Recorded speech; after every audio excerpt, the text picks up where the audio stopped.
Maka kata Rasulullah, kita tidak pernah menghakimi yang di dalam hati. Yang kita hakimi yang di luar. Tindakan. Yang urusan di dalam hati, urusan dia sama Tuhan. Nah itu. Jadi batasnya di situ. Soalnya kalau di psikologi itu kayak gini. Ya. Gue tuh suka belajar psikologi. Oke. Dibilang kayak gini. Kalau kita ngejudge diri sendiri, kita ngejudge berdasarkan intensi bukan aksi.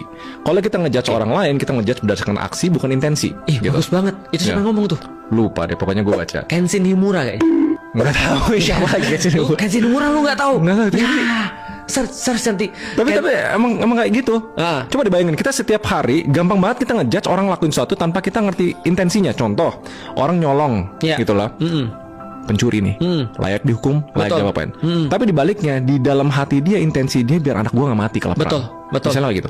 Tapi setiap kita ngejudge orang yang berdasarkan actionnya. Tapi kalau kita sama diri sendiri, kita kebalikannya. Kita nggak fair ya. Kita justru ngejudge diri kita berdasarkan intensi, bukan aksi. Kalau niat kita baik, walaupun aksi kita buruk dan bikin orang sedih nih, kita tetap bisa ngejustifikasi bahwa kita nggak salah. Betul. Dan itu kan mismatch kan. Betul. Nah, maka aku cerita dulu tentang Kenshin Himura tadi. Samurai X itu dia pembunuh profesional. Gue nggak nonton Samurai X. Gue banyak anime lama yang gue nggak nonton nih. Dia pembunuh profesional. Dia pembunuh bayaran dan terkenal banget. Tapi suatu saat dia tobat. Kayak lu kayaknya tuh. Setelah dia tobat. Gue nggak belum bunuh orang sih. Nah, belum. Tapi lu nanti bisa pakai ininya, filosofinya. Setelah dia tobat, gimana caranya? Pedangnya dibalik.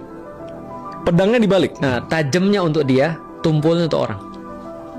Gimana bacok orang lo gitu? Makanya dia nggak pernah bacok orang. Dia cuma melumpuhkan orang. Karena yang tajam easy on others, hard on yourself. Hard on yourself, easy on others. Nah itu pertama. Itu adalah bagus. Itu diajarin sama Islam juga. Islam nggak boleh kemudian. Contoh gini ya. Kalau ada orang lagi apes, contoh ya. Ray datang terus bilang gini. Dompetku hilang. Terus aku bilang, kurang sedekah lu. Nggak boleh. Karena kita harus bilang, sabar ya Ray, namanya ujian. Untuk kamu naik lebih tinggi lagi. Aku harus husnuzon, harus berprasangka baik. Tapi begitu aku yang kehilangan dompet, aku harus berkata pada diriku sendiri, dosa mana lagi Lik yang kamu buat sehingga kamu diuji kayak gini.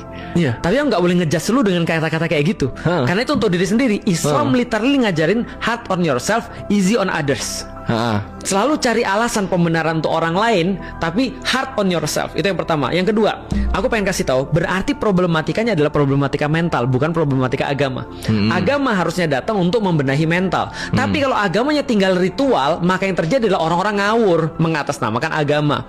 Artinya orang-orang kayak begini nih, dia akan menggunakan apapun yang bisa leverage dia untuk dia less guilty.